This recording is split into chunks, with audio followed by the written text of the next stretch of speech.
You're listening to the NABS Now podcast, brought to you by the National Association of Blind Students, a proud division of the National Federation of the Blind.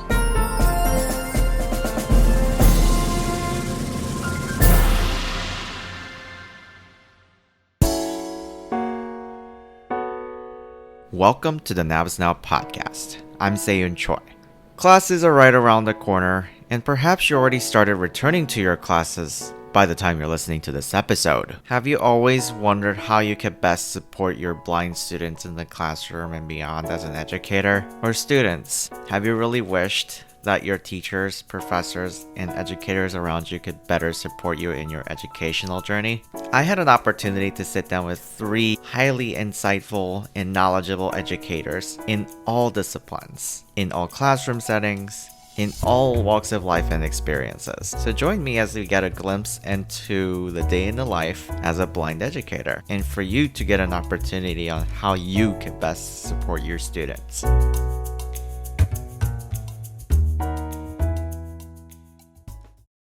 Hi everyone, my name is Shelby Felter and I currently attend California State University Long Beach, and I am currently pursuing a dual teaching credential in multiple subjects and special education. Great.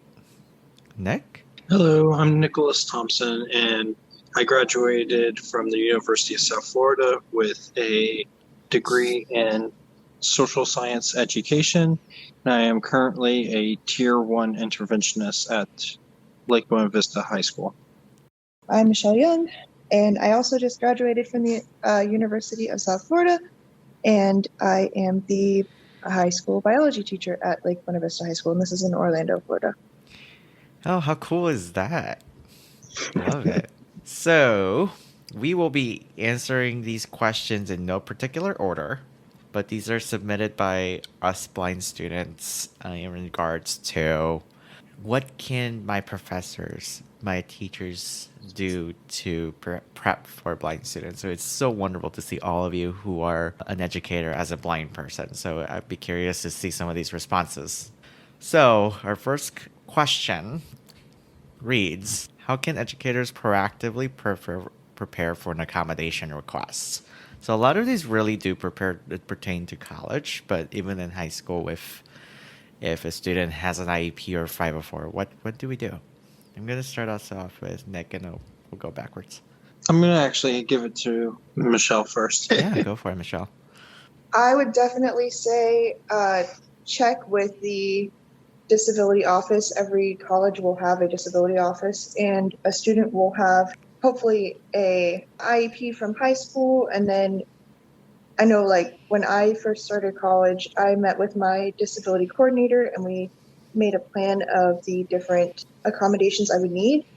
And then that information was then passed on to my professor from the disability coordinator. So definitely, if the professor does not have that information ahead of time, they should just reach out and be like, hey, do I have any students that have, different needs? And then I think the next obvious step would to be, like, obviously after reviewing those accommodations, just to meet with the student.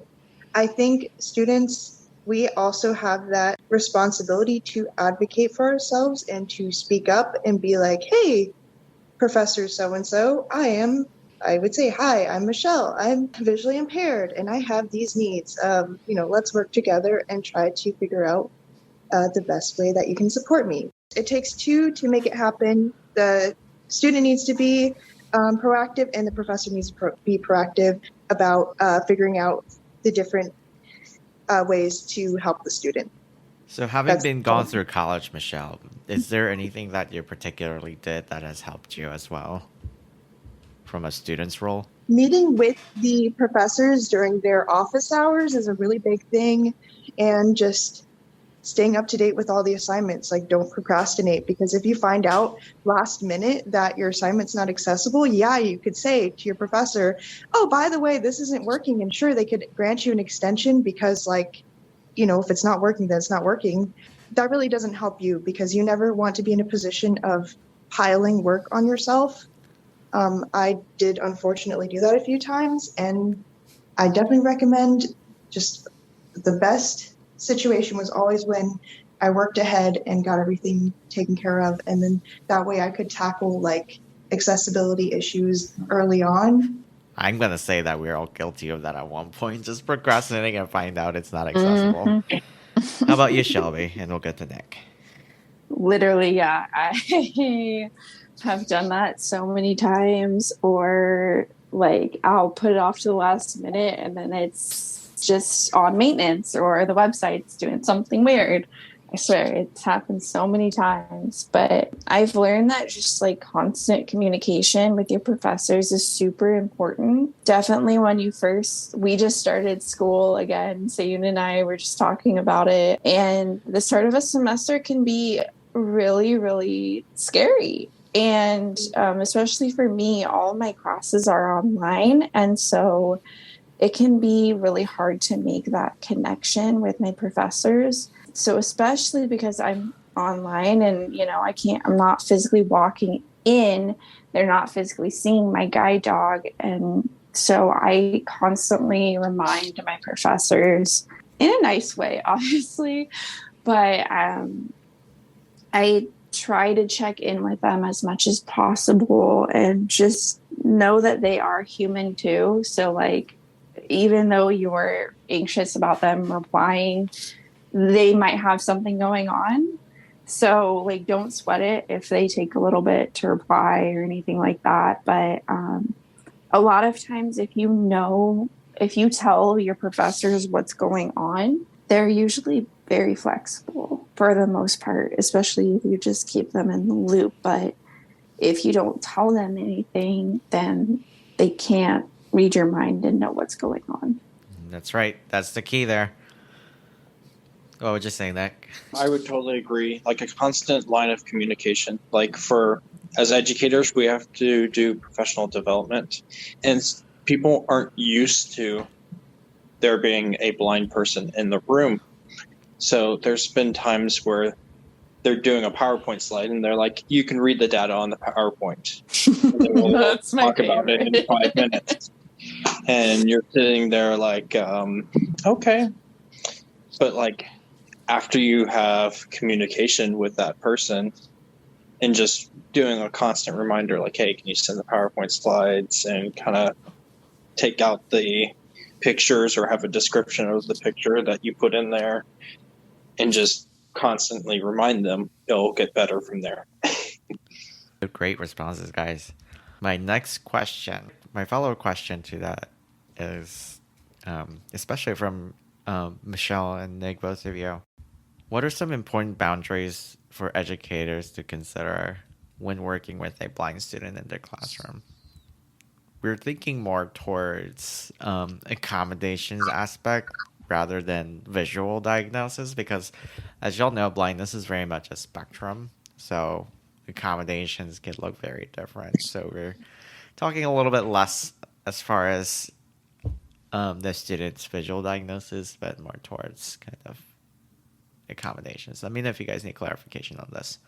So this goes with not only blind students, but so the way that I approach education in general is that how do I meet the needs of all of my students who are obviously very different, right?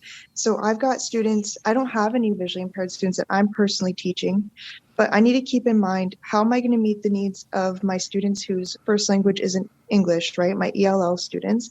How am I going to meet the needs of my students who have certain behavioral issues or ADHD or all different types of things? And then on top of that, it's like I, as a blind educator, need to consider how I can also evaluate my students' performance because I can't see them, Right. So I mention this because the way that I approach just teaching in general is like, and I like to I respect everyone's privacy, and I know that everyone's got their own needs. And so for any student, I would never I don't think it's appropriate to ever bring it up during class. Sure. Because some people are going to be shy, and you may also misunderstand their disability. I remember this professor in college straight up told the whole class, hey, we have this blind student here. Oh She's my gonna gosh, that need has some happened a help. few times in my It class was too. a math teacher. Okay, Yeah. so he goes, she's gonna need some help. Can somebody be a note taker for her? Oh God. Because like it was something along the lines of like I was less fortunate than them, and like could we just have someone to help out because you know how less fortunate this blind I don't even know. It was like the most ridiculous thing, and it's like it was so embarrassing being called out and also like put down at the same time. That So it's effectively just, like, just also brings that expectation of blind students as intelligence. I feel like their capability or our placement in a class, for instance, like we also work just as hard to get to college. What's your take on this, Shelby? Oh my gosh.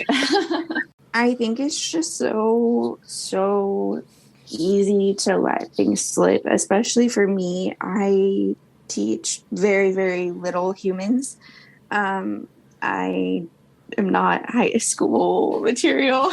I love my little kindergartners and first graders, and they can be a lot to handle, but I think just being open with them from the teacher's viewpoint, like I've got a huge different lens now of them seeing me as a blind professional and as their teacher. And, you know, they're little, so they have to know not to touch my dog and just different things like that. Like if I might be lost in the corner of the classroom and need to figure out how to get back to where I was because it's the first week of school, like just being honest, I think is super, super important. And just showing them, obviously people are going to be more comfortable depending on their scenario about how much you give away, but it's ultimately just remember it's up to you on how much you disclose. Yeah. I like that. Last but not least. So my job title is a tier 1 interventionist. So I'm pushing into classes and pulling out students depending on them not reaching graduation requirements. So I'm always walking that fine line of trying to help a student, but not singling them out. So it's a really difficult line to walk on because you want to push into a classroom and help the student that you're getting paid to help, but you also don't want to single them out or to make them feel uncomfortable around their classmates. So what I do is I walk around the whole classroom and help everyone, and then just constantly go back to that student and ask them if they need help. So I try to help everyone at the same time, as well as making sure that student has the proper things that they need to be successful in that class. Right. And it's just such a fine line to walk on to make sure you're giving that student the support they need, but not to single them out. Right. And then having been studying really social science discourse, we all know that inclusivity doesn't necessarily mean that we put all the students together or everyone together when they're struggling with it. That in fact sometimes compounds their struggles. So it's a really fine line. I can understand. Right. Like sometimes it's better to put a student that's struggling in an honors course because then they have so many other students that can help them.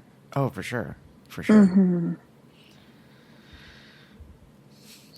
This is a very interesting question submission. I'm going to read it to you guys and have you guys think on this one real quick. How would you make a blind or visually impaired student feel as normal as their other peers, so sighted peers, during your class? I think it's kind of just what we've been talking about. Like it blends into the last question, like just making sure we don't single anybody out. I mean, going through school, I'm sure we could all think of many times where that happened to us and how embarrassing it was. And, you know, just being there for our students and making sure that they have everything that they need. What do you think, Michelle? I definitely agree with that. And the only thing I would add to it is just making assignments available that are like multimodal forms of instruction, like giving like for instance, I had my students we just did a lesson on brains, and I had them make a model out of clay. Like That's so cool. Fully tactile. I love that. I'm jealous. Oh my God. Make a podcast. Yeah, and then I had them actually record a podcast about like what their brains look like, and I mean, but the way I and like the different functions and stuff. But essentially, it's like I made an assignment where any of my students could do that, and especially like a blind student, it's tactile, right? And so, just making forms of assignments or lessons that like any student can get something out of it. Ah, that's amazing. See, multimodal instruction is key. I like it. I like it. I think my biggest pet peeve with that is making sure you have the materials ahead of time. Don't be like, oh, darn, I forgot this, so I need to run to the library in the middle of class to go get you large print or to go get you a Braille version or this or that. Like, that is the worst thing a teacher can do, is be like, oh, I forgot about your work, and then single that student out in the middle of class while everyone else is working. That is like my biggest pet peeve, is have the accessible material already ready and prepared for that student. I guess as a follow-up to that, if there is a blind student in the classroom, how do we kind of break down that misconception as educators? All right, so what I actually did as a blind teacher is one of the first days of school, I actually straight up gave my students an opportunity to do a little Q&A with me, because I knew they had questions. They had questions about my guide dog. They had questions about the blindness, because the thing is, most people don't want to ask those questions because then they think they're being offensive.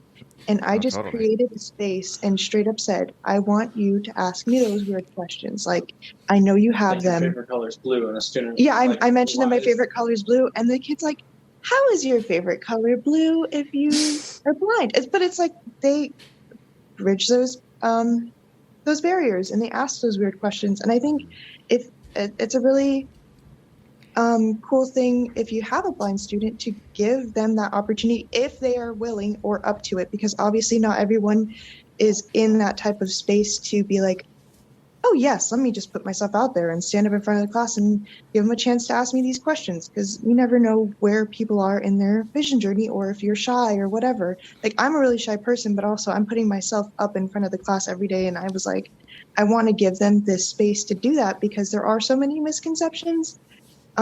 So I think that worked really well because they got so comfortable after that, because then they were like, oh, I can just ask these questions. It's not weird. Like, it's fine. Yeah. Normalizing blindness is the first step. To add more things, as educators, we can do clubs, we can add sports to the schools that we're going to. Like, a goal of mine would be to add goalball at a regular school. Wouldn't that be amazing? I would love to see students play goalball that are fully sighted, because you're blindfolded anyway. Yeah. They would understand the experience of being blind To some degree. To some degree. I mean, they wouldn't understand the struggles of transportation and everything, but they would at least understand the tactile feedback and using your auditory senses and etc.